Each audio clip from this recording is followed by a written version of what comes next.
And when it comes to Russia, a bipartisan group of senators honoring late Senator Lindsey Graham by pushing for a bill close to his heart. Let's do the right thing. Let's hold Putin accountable, and let's honor Lindsey Graham as we move this forward. Lindsey would be proud of each of us and of all of our colleagues who are joining today. This sweeping sanctions bill has been long in the works. I can think of few more fitting testaments than for this body to take up and pass overwhelmingly what I think should be known as the Lindsey Graham Russia Accountability Bill. GOP Senator Dave McCormick sits on the Senate Foreign Relations Committee, and he joins us now. Senator, thank you for joining us. You're Army veteran yourself, I believe so. And so you understand that our military is in, we're stretched a little bit right now. We've got 2 wars happening that we're at least involved in. We've got our southern border. We've got, obviously, Venezuela, Cuba, a lot of things that the military could be involved in or are involved in. But bring it back to Russia for this sanctions bill. My question to you is this something that is coordinated with President Trump and the work that his administration is doing with President Zelensky and Putin, or is this something the Senate is wanting to drive the bus on and say, no, we need to do this, President Trump, you need to get on board, administration? Well, good morning. The goal of the legislation, and this was the way Lindsey always described it, was to give President Trump all the tools to put added pressure on Vladimir Putin and be able to bring him to the negotiating table. This war has to end.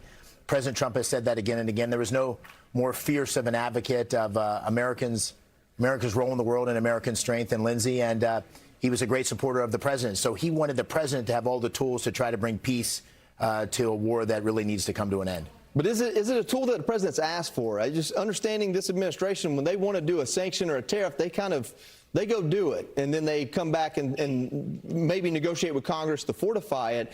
Or is it something where the Senate would be telling the administration, hey, here's a bill, you need to sign this because we want this to be the next step? Well, the way foreign policy works, obviously the president leads foreign policy, and the Senate is there to support and enable him to do that. This legislation is meant to enable him. I think many of us have had conversations with the president over time, and I think we all agree that the war needs to end, and Putin was the aggressor in this case, and so we need to put added pressure on Vladimir Putin, and I think we're hopefully getting to a closer point where we can get a resolution to this thing. What's happening now is Ukraine is really making inroads. This is becoming a devastatingly costly war for Russia. It needs to come to an end. And the president's laid out a game plan for doing that, where you'd basically have an end of hostilities and you'd have a European security force. America would continue to support that force, and an economic arrangement which would allow American taxpayers to be reimbursed for the huge investments they've made in Ukraine. I think that's still the outline of the deal, and hopefully Putin will come to the table and actually let that deal get done. Yeah, I think we all hope that, for sure. Listen, we'll move on to another topic today. It's very close to you. So President Trump's going to speak at the Pennsylvania Defense and Innovation Summit. I believe you're hosting that. It's where national security and innovation are in focus. Obviously, the U.S. is ramping up its war with Iran as we speak within the last hour. You're going to be speaking there, too. There's a list of dignitaries to speak there. Obviously, a lot of military service represented there. You see General Kane, yourself, as well as others. I guess with this summit, what's the goal here? I mean, President Trump's going to speak. Our military, we're looking at upwards of $2 trillion, maybe, that's going to be asked for spending. What's the goal of this summit, and what's the message you're trying to get out there? Well, we're at the Army War College in Carlisle, and it's a 2-day summit. Day one was yesterday, and we're very grateful the president's coming. This is really about how we make his strategy of peace through strength an ongoing reality. We need to increase our defense spending. Pennsylvania is really at the point of the spear. We have 190,000 workers in the defense industry. All the major primes are here in Pennsylvania. So it's about 2 things.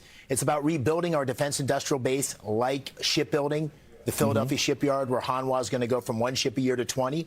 But it's also about supporting these emergent technologies, robots, drones, AI, Carnegie Mellon, University of Penn State, Pennsylvania State University, University of Pennsylvania, all of these research institutions. This is building momentum as the face of war changes dramatically. Even from when you were in combat, it's dramatically different than it was even then. We have 500 companies here, 600 C-level executives. We're going to announce a number of investments. 30 announcements are going to take place. It's going to be over $10 billion of investment in Pennsylvania and more than 4,000 jobs. So this is a huge day for Pennsylvania, but it's really Pennsylvania in support of the president's vision. And we're honored to have him here. And we've got every major CEO from the defense industry, a number of the big investment firms that invest in defense. And I think we're making real progress. Well, we want to see our military funded. We want to see our military capable. Private sector has been our best kept secret, I guess, or our best weapon in past wars. Hopefully it continues to be that way. But we don't spend so much money that we can't afford anything else. Listen, Pennsylvania is important to the defense of this country. That's right. And you're a veteran yourself, so thank you for your service. Well, thank you. And one last point. This is about jobs, too. This is about the workforce training for welders and electricians and steam fitters and pipe fitters. That's a critical part of our national defense. And we've got great skilled workers in Pennsylvania.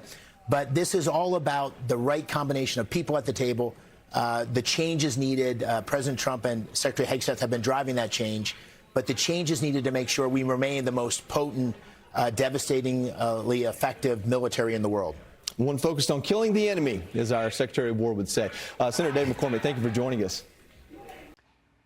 Be sure to like and subscribe for all the Fox News latest on YouTube and catch full shows streaming now on Fox One.